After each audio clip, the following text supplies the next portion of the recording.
Hello children, today we are going to talk one of the important topic which is nothing but foundation of physics. Based on the entire physics is actually taught.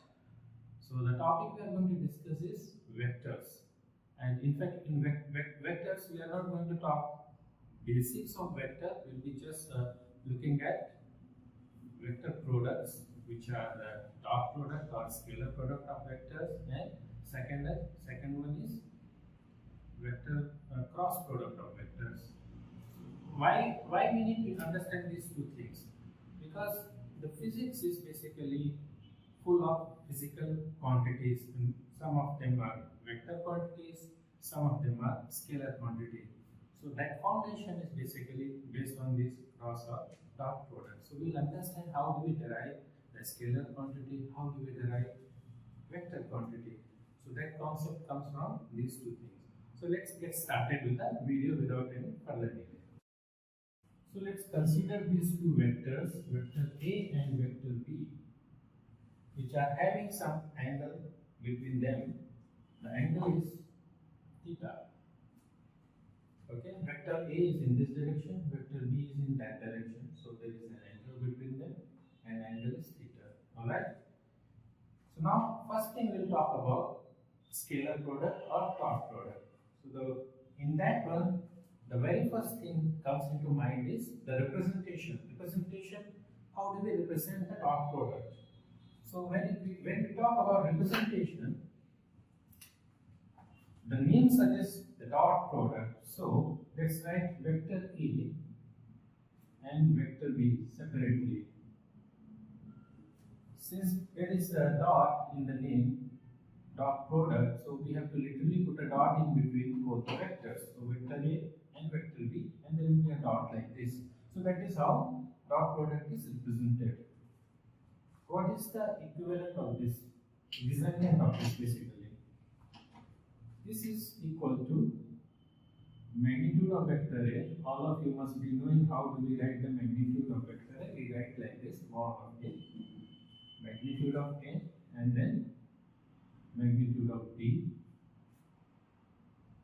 Alright, and then followed by cos of theta. Theta is the angle between A and B.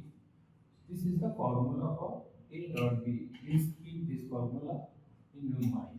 This is very much important. So I am putting it in red square, red rectangular box. Make a note in your notebook. Okay. Now let's look at this right hand side resultant, what we get, AB cos theta. This is just resultant of A, which is A, and this is resultant of B. This is also scalar, this is scalar, because this is just a resultant value, magnitude of A, magnitude of B, and this is cos theta, this is a numeric value also. So this entire thing is a scalar thing. So what do we observe from this? Resultant of A dot B is a scalar quantity. So that's the observation we made out of this. Any scalar product or dot product gives a resultant which is scalar. So since this is a scalar, we can flip the terms. This can also written as B A cos theta. Okay. Now, if I compare this entire thing, B A cos theta, with this equation, can I write it like B dot A? Use this formula. If I apply this formula for this dot product, we'll get this, right? So what do we say? We can say A dot B is equal to B dot A, right? That is the second observation we made out of dot product. So let's look at third thing. We'll do the dot product of vector A with itself. So A dot A. That's how we write it. What will be the value of this now? We'll get magnitude of A, we use this formula, right? Then second term will be what? That will also be vector amplitude. Then cos of theta, theta will be angle between A and A. Correct. What will be the angle between A and A? A is in this direction. Second vector is also A, so that will also be in this direction. Basically, both of them will be overlapping over each other. So theta will become 0 in that case. So cos theta will be 0 over here. And we all know that cos 0 is 1. So this becomes A square.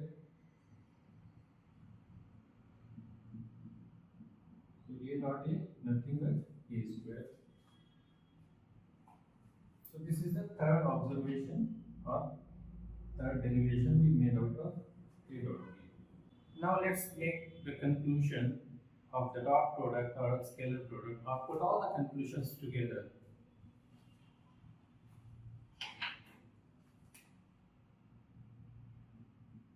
Number one, what was the first conclusion we made out of dot product? Hope you all remember. The resultant of dot product of two vectors is always scalar. So that's your number one conclusion. Number two, I just derived just 1 minute back. When we do A dot B, that becomes B dot A, right? So we can say A dot B is equal to B dot A. Okay. So that's a number two conclusion. Number three,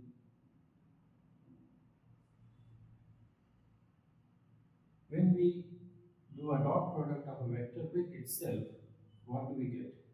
We get the square of its magnitude. Just now we derived that also, so we can say A dot A is equal to A square. Number four, dot product always follows distributive law. What we have studied in mathematics, you all know that. So it can be written as vector A dot within bracket, as you can see here, B, vector B plus vector C, that will get distributed over B and C. So it will be equal to A dot B plus A dot C. You can see over here. So these are the four observations out of dot product. You have to memorize this so that you should not run into problem while doing any problem in the physics. Very popular quantity which comes into use quite often is work. We all know that work. Work is scalar, it doesn't have any direction. So we all know that work is scalar. And we also know the formula of work. Basically, work is written as W is equal to vector F, where F is the force, and this is the dot product of F and displacement. Both of them are vector. So we all know that. What does it equal to? It is equal to F S cos theta. We all know this formula. This is what is taught in the physics, but this comes from here. Okay. So this is all about dot product, and if you have any question or confusion, or if you want to understand any further related to dot product, anything further, please let me know through your comments below. I would be happy to answer you. And without any further delay, we move on to our next topic, which is cross product of two vectors. So for cross product, again we'll consider these two vectors, basically vector A and vector B, and they have angle theta between them. So the scenario is same, but the product nature will get different. And the first thing we'll talk about the representation. How do we represent cross product? So let's represent the cross product first. As the name suggests, It's a cross product. So we'll write vector A first and then we'll write vector B and we'll literally put a cross between them. So this is how cross product is written. And the resultant of this is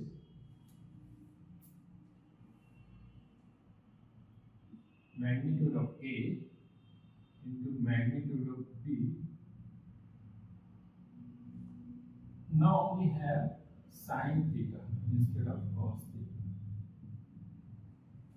And one more term will come here, which I will highlight because that you have to memorize. N is unit vector. Unit vector means magnitude of this is always 1. That is the meaning of unit. Okay, so remember this formula for cross product.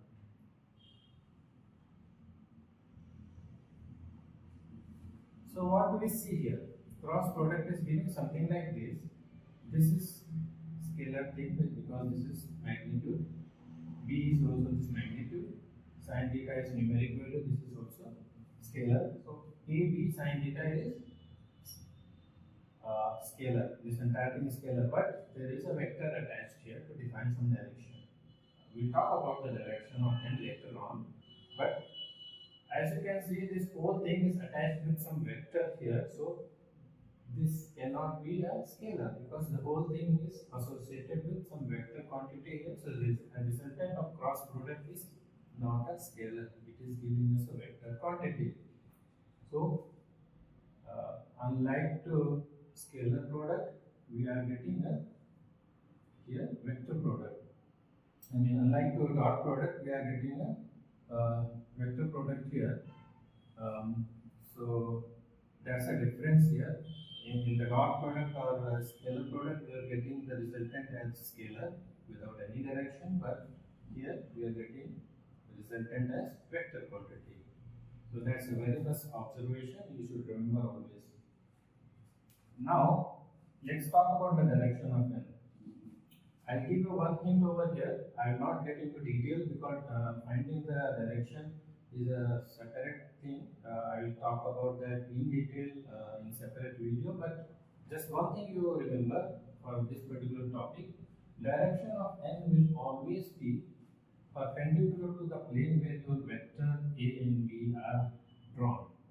So currently in this scenario, vector A and B are in this whiteboard. So in this plane, this white plane, okay? So direction of n will be perpendicular to this whiteboard. Alright? So perpendicular could be either outside this whiteboard, that's one perpendicular scenario, and another scenario could be inside the whiteboard, that is also perpendicular to whiteboard, right? So the possibility for this n is either outside the whiteboard or inside. So both the possibilities are there, and we'll figure out in detail how does it work and how to find out the direction in another video. But for now, you just memorize that the direction of A cross B will always be perpendicular to this plane where A and B are lying. Okay, so that you can remember.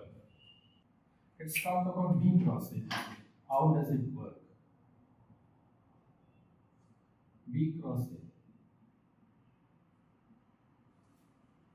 In case of dot product, we did B dot A also, and we found B dot A and is equal to A dot B. So similarly, we will try to find B cross A over here. So this will come B magnitude, A magnitude. We use same formula in sin theta, whereas theta is the angle between them. And next thing is the direction.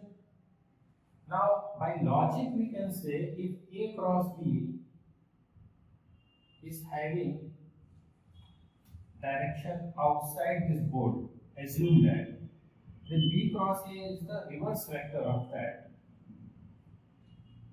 So it will be minus A.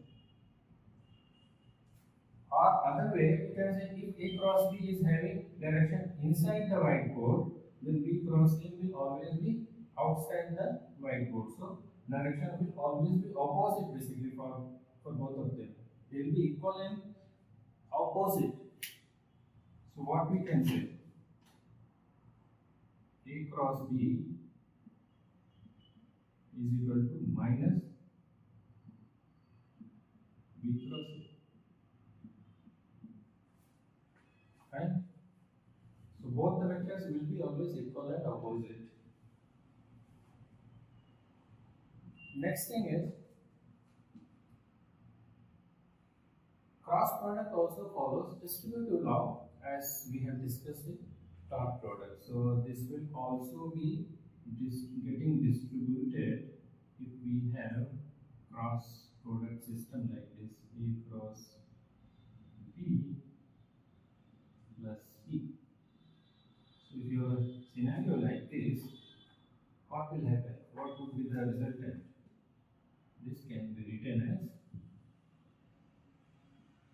A cross B plus A cross C. This will be the value of it. This is the distribution. Okay.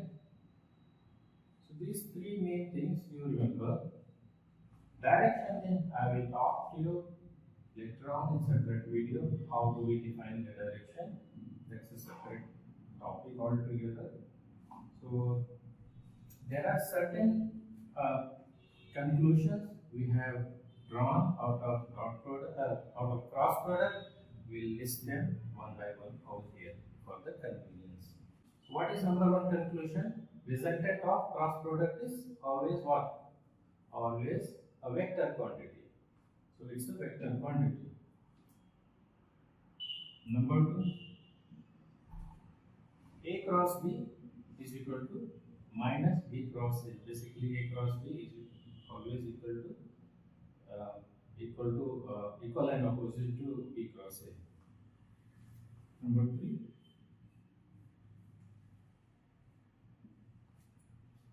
cross product also follows or obeys distributive law as we have seen in dot product. So these three things you please memorize. It will help you to solve the problems in cross product or even other physics problems, because cross product is more important, that is asked even more compared to dot product. We have a number of problems being asked in question and exams that basically more related to cross product compared to dot product. So this is very much important. And so with this, I will just ask one more question about some of the units related to cross product, where we use cross product. Any example you have to talk about? Yes, there are certain units. Let's say torque. Torque is a vector quantity. This is the resultant of cross product of R cross basically F. Force is, this is force, this is the displacement from the pivot. So this is your torque. So resultant of these two vector quantities is vector as per this formula. Alright. So with this we'll end this session. I would be happy if you come up with some questions and ask me, interact me through the comment section, and I would really happy to answer your questions, and I would definitely encourage you to look at this topic in detail, even in your textbooks, whatever you follow, and try to solve certain problems. See you in the next video.